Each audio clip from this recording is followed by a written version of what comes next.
cars.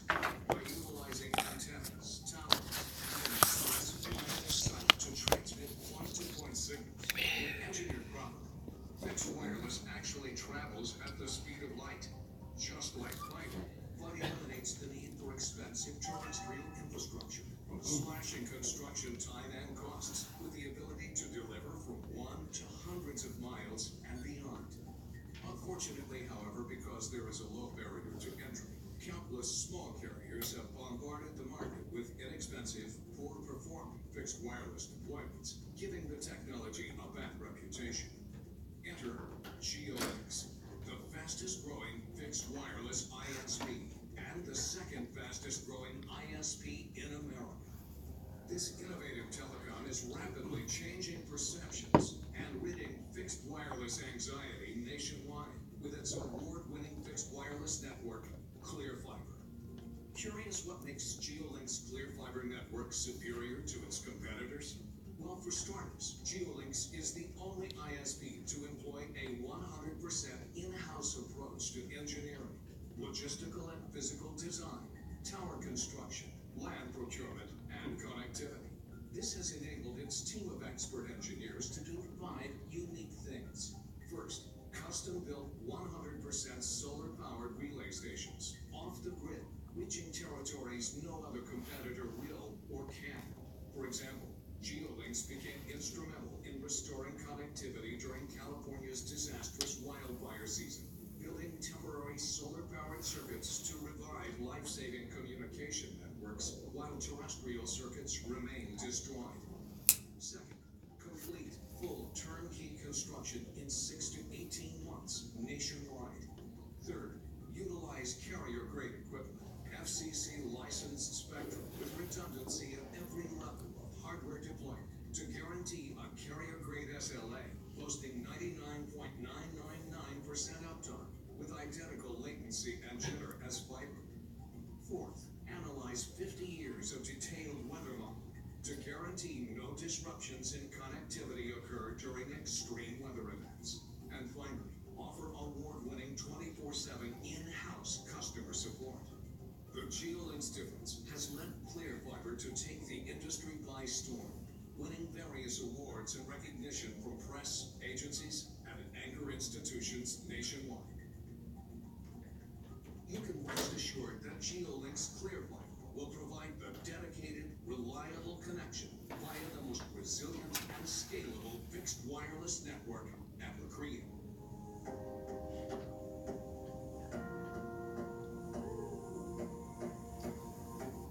All right. Want me to return back here or stay up here? Wherever you're comfortable. Okay. So I'll try not to repeat the items that were brought up in the video. But again, my name is Lexi Smith. I'm the Vice President of Business Development at GeoLinks. We are located a hop, skip, and a jump over the farmhouse right here. Quite literally, if you were to cut across, we are the building right there. We have a really cool facility. If anyone hasn't seen it or wishes to, please reach out. We have a gym, a game room. It's pretty fun. We've been coined a Silicon Valley type facility right here in the middle of Silicon for Cambria.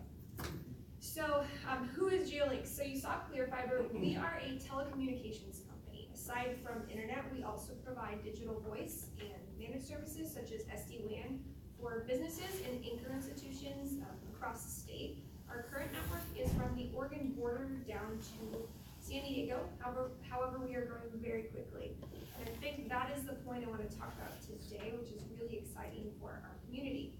So currently we have 50 employees all from Ventura County. However, we are actively hiring and going to be continuing to hire very fast throughout the next 5 to 10 years. And I can confidently say this for 2 reasons. First, a couple months ago, it was announced that we were awarded $87.8 million from the federal government to continue to build out our network across California and into Nevada, with the point of closing what we call the U.S. digital divide.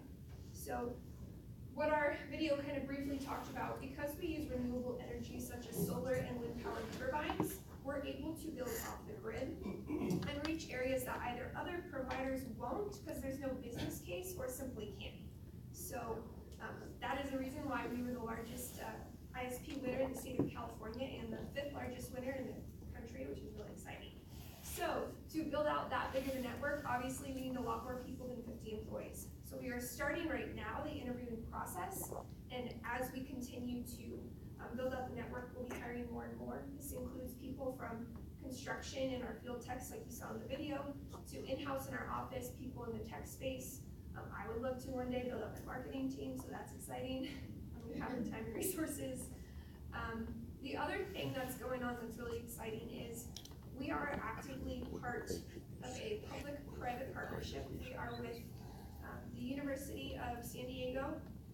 We have partnered with the CNIC, which stands for the California Education Network Initiative in California, which is a research network, and a variety of other organizations to create a statewide wireless mesh network to provide wildfire prevention, detection, and situational awareness. Obviously, this is something that's very near and dear to all of our hearts. You saw in the video what we did during the Thomas fire.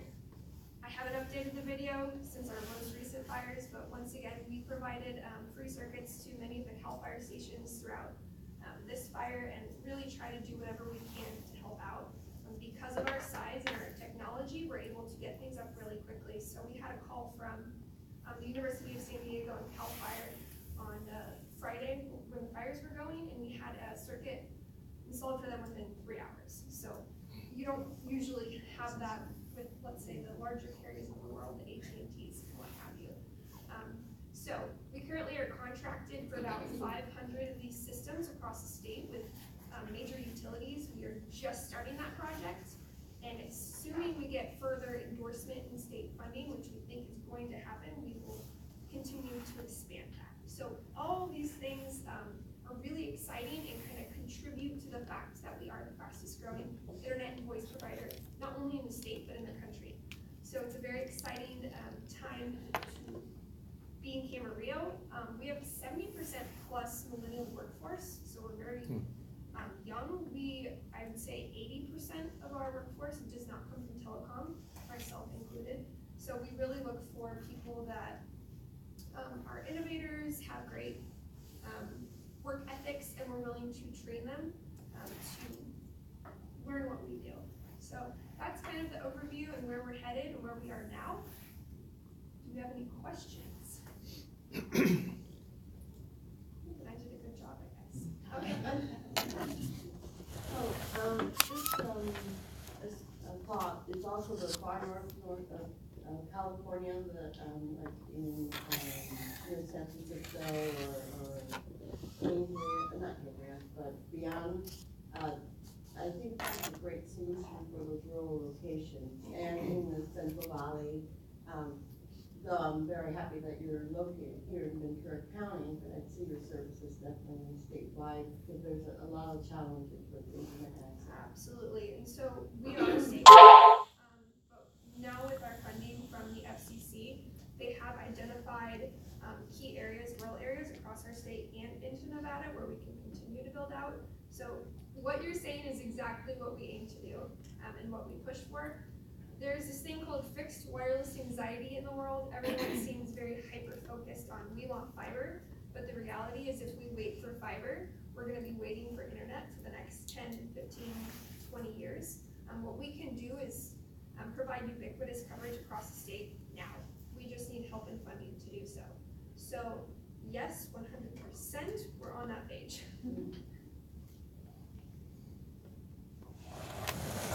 Siri knows everything, but I could have checked. Are you publicly held or private? Private. Private. We're private currently, yes. And are you reaching out with a 5G network? So that would be more on the mobile space. We work with a variety of technologies, so we are what we consider technology agnostic. So while we have a fixed wireless last mile delivery, we will use wireless, we will use fiber, we will use the other technologies where needed to deliver the end result. So you're not carrier? So we're not a mobile company, Okay. but that being said, with this wireless mesh network I talked about for the statewide, we're calling it Fighting Fire with Data, there are many opportunities to put That vertical, on that vertical. yeah. Okay. So So really for the educators in the room, what kind of skills you're going to have a suddenly growing workforce. yeah. what do we need to be training students for? Right, so like I said, there's two primary types of people we are looking for. One would be more in the construction side of things, which we're not expecting people who are coming out of college to necessarily have telecom field experience. We are looking for engineers, so engineering is huge. Electrical engineer. What type of engineering would it be? Everything from network engineers to computer to, I'm sure, stuff to do with land. That's not my forte. Sorry for putting you on the spot. And then on the tech side of things, in-house, I'm really looking for people with computer skills and communication skills. So again, we can train people on our systems, but we need people who can multitask, who are quick and fast-paced. I think that's the biggest challenge we've seen in the workforce thus far is we are such a fast-paced company. We're not a large corporate company who takes, let's say, a week, a month to make a decision. We'll set out a goal and they have it done by Friday.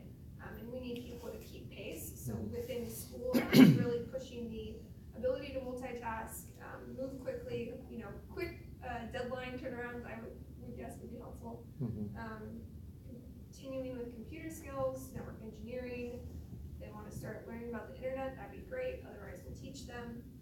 We're pretty open. It's like I said, we're not only looking for people with telecom experience. One of the things that's been pushed really big in the community college system is teaching to certifications, and that may or may not be applicable.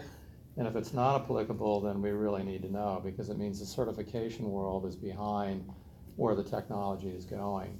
And it does allow us for the opportunity to develop our own certification program, but then we need a tremendous amount of input from an employer like you to establish where that new frontier is. But that's what we're kind of quote unquote wired to do. And the community college system can do customized training as well. So then you don't have to build out your training organization. You can, in a sense, contract with the community college system to do that. And those kind of relationships are really what this group is about. So if you've got somebody within your HR area that could work with us more directly on building out your talent. The biotechs have been doing this very successfully, like at Pasadena City College, for a long time. So that's a tried and true model in California, but it's really a resource that you should count on leveraging. I mean, that sounds fantastic. Okay, I know great. our president has been speaking with Channel Islands a bit. I'm not sure the extent of what y'all are talking about, but I know it's in that field. I'm curious, what type of certifications are you referring to?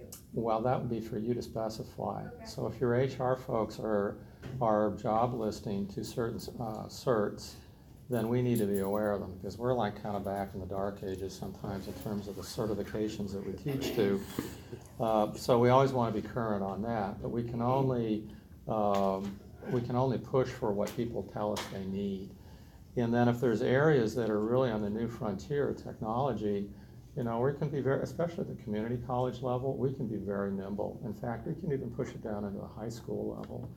So because, especially in the construction area, if you're looking for technicians, you might not want somebody with a 2-year or 4-year degree, but you do want them to be already up to speed in an area that they can jump into it.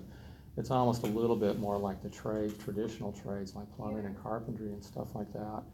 At Cuesta College, they've got a construction management program at the community college level. So when you've got field leads that are going out to do installations and stuff, you might be wanting to pull on that kind of talent. So I think for your HR folks, they probably would be useful for them to get in touch with us to find out what our existing resources are. So they're not like going out to Aerotech and pulling people in from Colorado and New York and other places like that. We don't want to. We're very proud of our beginnings and where we're located. We were founded in Ojai, we're in Ventura, and now we're here, and we're here to stay. Fantastic. So I would love to grab your card and learn more about Great. it afterwards. Awesome, thank you. And point out that Lexi was at the Education Summit yesterday, integrating with the various schools to learn more about that. So it's great to see your company involved in the field. And I think if we could talk about a VC Innovates pathway on something like this. You know, and it's sort of surprising, because right down the street is Semtech, and they specialize in what we call LoRa, which is low power, long range radio, which interfaces with networks of that for very, very low cost sensor technology and very, very low cost electronics to gather that data. So if you're looking at a wildfire detection system, integrating what they've got with what you've got really makes perfect sense, and you guys are a block away from each other. That's really interesting, okay. So that's like a connection that's so drop dead obvious, it's like screaming out to happen. Yeah. It's incredible. Walk there. Yeah. And the other question, I just follow up on Bill's point, because in the curriculums, hardware part, you know, because the wiring, and so forth, probably is reducing significantly, because for the traditional IT technologies involved. And in your case, you almost like to grab those, you know, preserve those programs as much as you can. So the customized training programs are a great route for you. It's definitely worth us talking more about. And the other part I was going to ask in terms of, so, from the video, you showed, you know, almost everything is in the house. So that means you have to have an operations centers inside your organization too. And that skills, you basically have a data center all by yourself at So, the minimum. Yeah, we plug in our data centers at what's called One Wilshire, which most people plug into, most ISPs do. But we have our help desk and all of our network engineers, everyone is located right in that building, so. But I'm talking about the data center operations. That means you have to have people monitoring Oh, your absolutely. mesh network. Yep. You have to understand where point had issues. You can hopefully, like they talk about Edison's, the power pole was burned down. Your tower has, for God's sake, you know, burned down. You have to know about it and recover from that. Yep, and we have people in-house monitoring that 24 hours a day. So, definitely need more in that category as well. Couple minutes. Just your comments, Jeff? She had a question from, We'll get you two and we'll move on. What kind of penetration do you have for urban, suburban, rural is available, right? I mean, obviously, I would imagine it's around here. So the fancy cool thing people like to talk about is our rural work with anchor institutions, but we are just as much business facing. So we are, like I said, from the Oregon border down to San Diego. Our technology works off of line of sight. So we are in Ventura County, we are in LA County, we are in Orange County, we are in San Diego County. We're there, it's just whether or not we have line of sight. I would say, do not quote me on this, probably 85% of the requests we come in, address serviceability requests, we can service. So And is it residential as well as we do commercial? residential, but the thing that's different is we are dedicated services, and that's very different than a shared circuit. So we're not that $44 price point. So we have residential customers, but they're the residential customers who understand the value of a dedicated network and are willing to pay for that quality. It's not something we go after as much. Businesses are more of our sweet spot because of what we offer. So is it like a Usenet in terms of the equipment, so your customers also need to have equipment, let's say on their roof? Yep, we put up, well, we come and we install an antenna on your roof. They can be, you know, this big to 4 feet, 5 feet, non-penetrating, and then we drop a cable, plugs into a router. So how does it differentiate from, say, a Usenet or some other satellite internet carrier? Satellite has ridiculously poor latency. It's a much longer travel time to get to space than it is to the tower. Nailed it. and you can get higher speeds than what satellite can provide. Yeah. And it's Much symmetric. lower price point. Yeah. Plus satellites typically have very high data usage fees too. Yeah, and our network, while we deliver generally the plug back into a fiber optic backhaul. So we're just trying to get to the last point, as quickly as possible.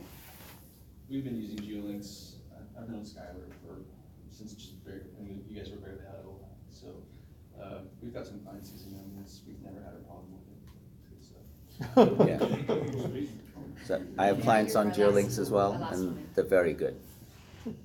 I was just gonna say that the colleges will reach out to you, you don't have to reach out, because we also do have a, solar energy, installation program, and, that might be a nice connection as well, 100%. as far as the construction piece. More than 90% of our bills are all about solar energy, renewable energy.